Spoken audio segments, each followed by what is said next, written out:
Long ago, in the land we now call Iran, a region of stark beauty and ancient secrets, a new power was rising, slowly but surely gathering strength in the shadows of older civilizations. The ancient Near East was dominated by mighty empires, kingdoms that had stood for centuries, their names synonymous with power and wealth. Babylon, with its towering ziggurats and rich history, Lydia, famed for its gold and innovative coinage, Egypt, the land of pharaohs and pyramids.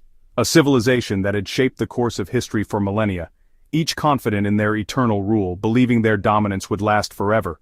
Their kings built grand cities, monuments to their power and ambition, commanded vast armies, legions of soldiers ready to defend their empires, and believed their power unshakable, their empires impervious to any threat. But in the highlands of Persia, a rugged and unforgiving land, a humble people lived under the shadow of the Medes, a powerful kingdom to the north. The Persians were herders and warriors, skilled horsemen and fierce fighters, not seen as a threat by their powerful neighbors, dismissed as a minor tribe in a remote corner of the world. Yet from this quiet corner, from this seemingly insignificant kingdom, a force would emerge to reshape the world, a new empire that would eclipse all others. The Achaemenid Persian Empire would rise, a dynasty that would leave an indelible mark on history, not just to challenge the old powers, but to fundamentally alter the balance of power in the ancient world, but to absorb them, to bring them under its dominion and create something entirely new. Forging a new kind of empire, one that embraced diversity and fostered innovation. The Babylonians mastered law and astronomy, leaving behind a legacy of knowledge and wisdom. The Lydians invented coinage, revolutionizing trade and commerce, and the Egyptians built along the Nile for millennia, creating a civilization of unparalleled grandeur and sophistication. These were the titans of their age, giants whose achievements echoed through the centuries, unprepared for the storm to come, for the rise of the Persian Empire that would sweep across the ancient world. The Persians would connect lands, building roads and establishing trade routes that spanned vast distances, from India to Greece, uniting diverse cultures and economies under a single rule. Building cities like Persepolis, a testament to their wealth, power and artistic vision, and Susa, centers of administration and culture that drew people from all corners of the empire. Their system of government was efficient, organized, and surprisingly sophisticated for its time, and for its time, remarkably tolerant, allowing different cultures and religions to flourish within its borders. This is the story of how a small kingdom, once considered insignificant, became the world's first superpower. A force that shaped the course of history for centuries to come, changing history forever, leaving a legacy that continues to resonate even today. Their legacy still echoes in our world today, in the art, architecture and ideas that continue to inspire us. The story of the Persian Empire, a realm of immense power and cultural richness, truly begins with Cyrus the Great. His name echoes through the corridors of history. Born a prince of Anshan in a world steeped in ancient traditions and royal expectations, Cyrus was in his early years a vassal to the Median king, a king who was none other than his own grandfather, Astyages. The relationship was complex, filled with both familial ties and political tension. Legend, often intertwined with historical accounts, says that Astyages, gripped by the fear of a prophecy foretelling his downfall, ordered the infant Cyrus to be killed, seeing him as a threat to his reign. But fate intervened. The infant was spared from certain death and instead was raised by a humble shepherd in the rugged mountains, far from the opulent court.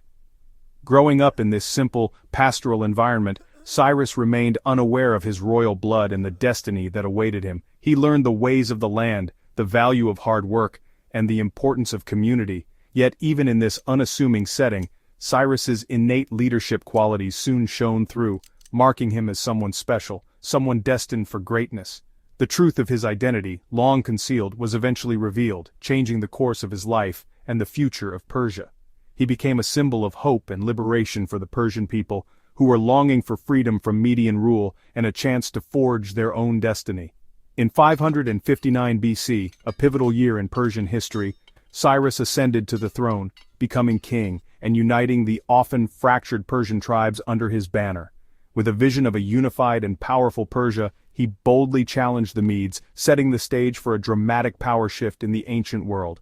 And in 550 BC, aided by the support of discontented Median nobles who saw an opportunity for change, He successfully overthrew Astyages, his own grandfather, marking the end of Median dominance.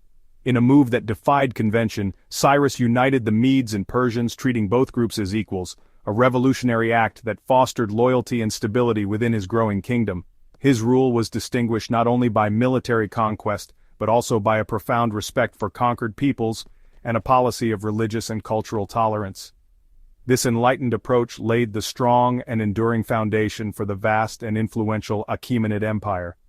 Cyrus, through his actions and policies, showed the world a new and unprecedented kind of conqueror, one who valued unity, justice, and cultural exchange over mere domination and oppression.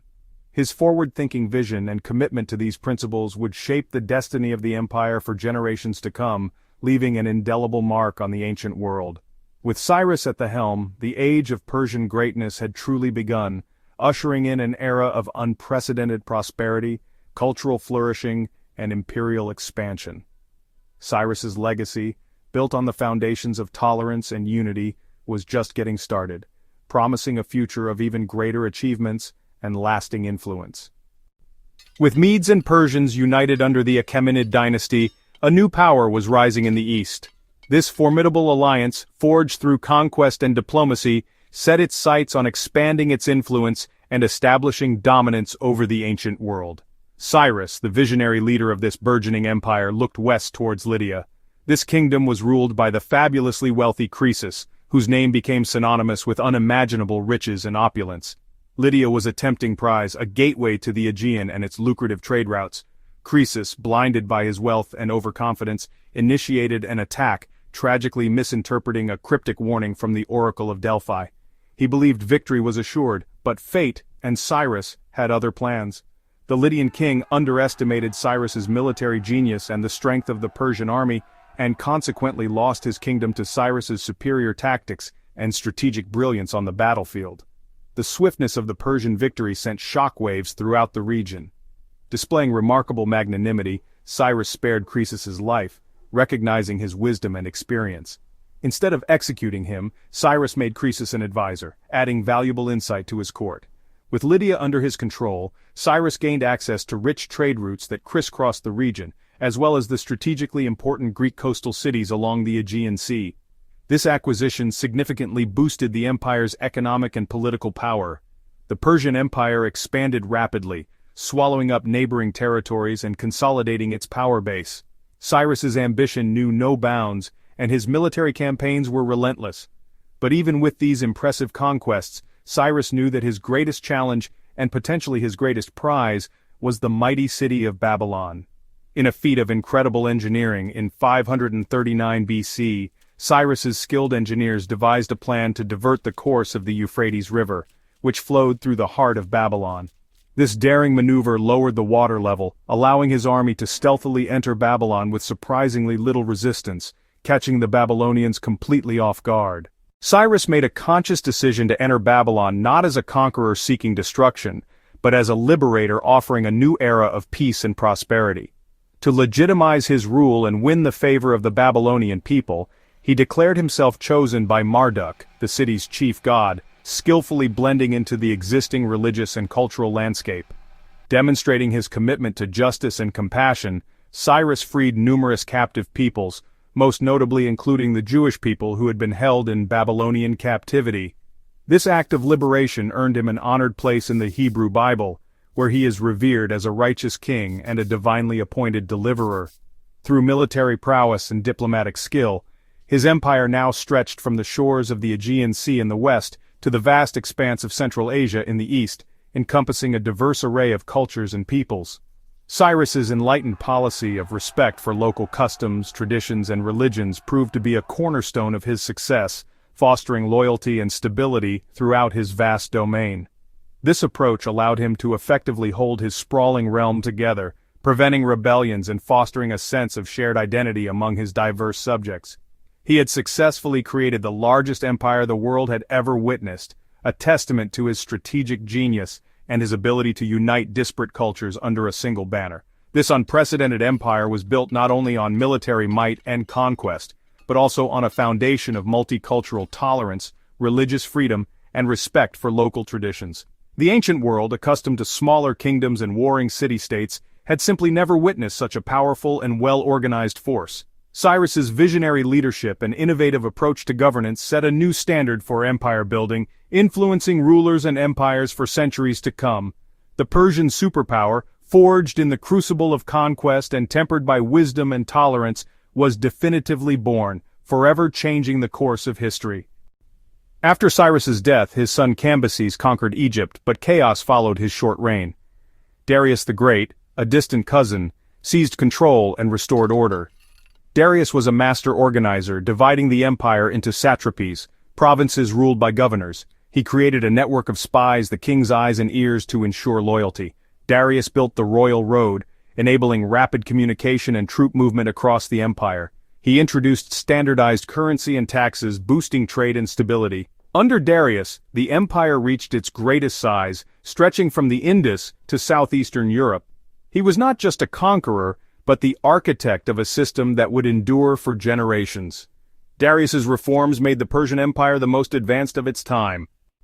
Darius's son Xerxes inherited the world's largest empire in 486 BC. Determined to succeed where his father failed, Xerxes prepared to conquer Greece. He assembled a colossal army and navy, drawing soldiers from every corner of his realm.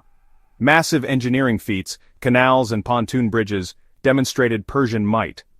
Xerxes believed in his divine right to rule, seeking to impose order on the independent Greek city-states. In 480 BC, his forces crossed into Greece, overwhelming many cities into submission. Yet a coalition led by Athens and Sparta chose to resist, valuing freedom over surrender. The stage was set for a dramatic clash of empires and ideals. Xerxes' ambition would meet the fierce determination of the Greeks. The fate of both worlds hung in the balance. The Persian-Greek conflict produced legendary battles. In 490 BC, Darius's forces landed at Marathon, but the outnumbered Athenians won a stunning victory. 10 years later, Xerxes invaded with a massive army. At Thermopylae, 300 Spartans and their allies held the pass for 3 days, becoming symbols of courage. After Thermopylae fell, the Persians burned Athens, but the Greek fleet, led by Themistocles, lured the Persian navy into the narrow straits of Salamis. The agile Greek ships crushed the larger Persian fleet, turning the tide of war. Xerxes retreated, leaving his general to continue the fight. In 479 BC, the Greeks decisively defeated the Persians at Plataea. The Greco-Persian Wars ended with the Greeks preserving their independence.